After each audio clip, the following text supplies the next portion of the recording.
दिए। उन्होंने अपने दोनों हाथों को खोल दिया, जिसमें से सफेद रंग का धुआं निकला। उस धुएं ने ध्रुव के पूरे शरीर को ढक लिया और देखते ही देखते ध्रुव की दोनों आंखें बंद हो गईं और वो गहरी नींद में चला गया। तब विदुर ने उसके चेहरे की तरफ देखते हुए खुद से कहा, तुम्हारी किस्मत बहुत अच्छी है ध्रुव, बहुत ही अच्छी। खुद से इतना कहने के बाद विदुर ने ध्रुव को कालीन पर सुला दिया और अपनी शक्तियों से ध्रुव की शक्तियों को बढ़ाते हुए कहा, अब से मेरा भविष्य भी तुम पर ही निर्भर है। कल से तुम्हारी जिंदगी के एक नए दिन की शुरुआत होगी। अगली सुबह जब ध्रुव की नींद खुली तो उसे अपने शरीर में एक अजीब सा बदलाव नजर आया। उसे ऐसा बिल्कुल भी नहीं लगा कि कल की ट्रेनिंग के दौरान वो उल्टी करते हुए बेहोश होकर गिर पड़ा था। कुछ देर के बाद ध्रुव का ध्यान हरे रंग से भरे हुए पानी के जार पर गया। उस जार को देखकर उसने अपने आप से कहा, अरे ये तो शायद वही है जो कल आचार्य गर्म पानी से बना रहे थे। कहीं ये अमृत धारा तो नहीं जिसके बारे में आचार्य ने मुझे बताया था। इतना कहकर ध्रुव उस हरे पानी के जार के पास पहुंचा और उसे गौर से देखने लगा। तभी अचानक उसकी अंगूठी में से एक आवाज आई, हाँ, तुम बिल्कुल ठीक सोच रहे हो ध्रुव, ये वही अमृत धारा है जिसके बारे में मैं तुम्हें बता रहा था।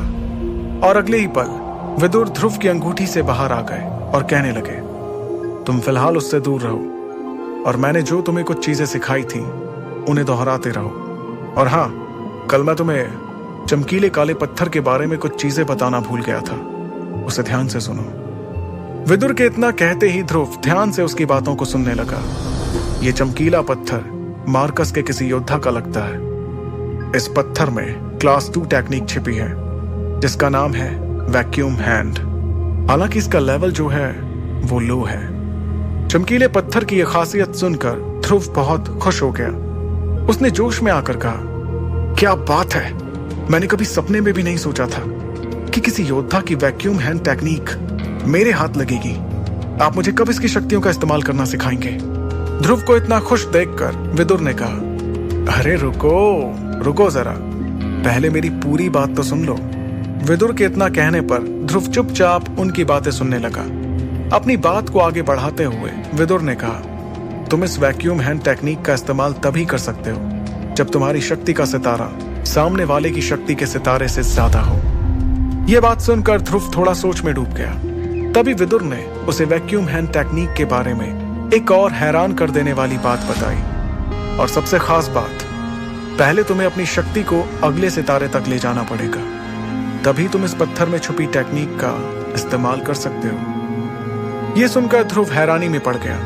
उसे हैरान देखकर विदुर ने कहा, अगर तुम इसका इस्तेमाल करना चाहते हो तो कड़ी मेहनत करना शुरू कर दो, तभी तुम इसका इस्तेमाल कर पाओगे, वरना भूल जाओ कि कभी तुम्हारे हाथ मार्कस के किसी योद्धा की टेक्निक आई थी।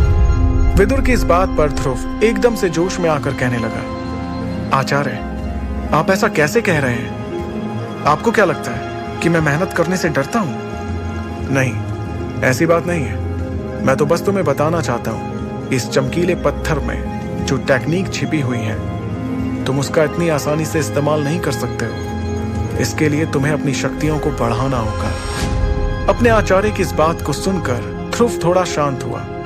तब विदुर ने उसे एक अच्छी खबर देते हुए कहा, क्या तुम्हें अपने आप में कुछ बदलाव नजर आ रहे हैं? विदुर के ये सवाल पूछते ही ध्रुव को एहसास हुआ कि शायद कल की ट्रेनिंग के बाद वो अपनी शक्तियों में एक सितारा आगे बढ़ चुका था।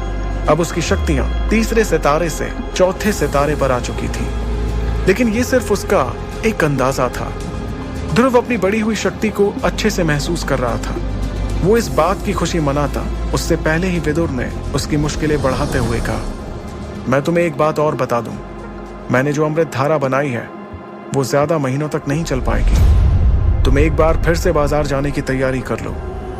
अपने आचार्य की इस बात को सुनकर ध्रुव पूरी तरह से हैरान हो गया। उसने हैरानी के साथ कहा, लेकिन अभी तक तो आपने इसका इस्तेमाल करना भी नहीं सिखाया और आप कह रहे हैं कि ये बहुत जल्दी खत्म भी हो जाएगी। क्या मुझे फिर से इन जड़ी बूटियों को खरीदने के लिए पैसों का इंतजाम करना होगा? ध्रुव की इस बात का तुरंत जवाब देते हुए विदुर ने कहा, समय आने पर तुम्हें अमृत धारा की सारी खूबियां पता चल जाएंगी। फिलहाल तुम फिर से पैसों का इंतजाम करने के बारे में सोचो। लेकिन मैं फिर से इतने सारे पैसों का इंतजाम कहां से करूंगा? तब विदुर ने उसे इस परेशानी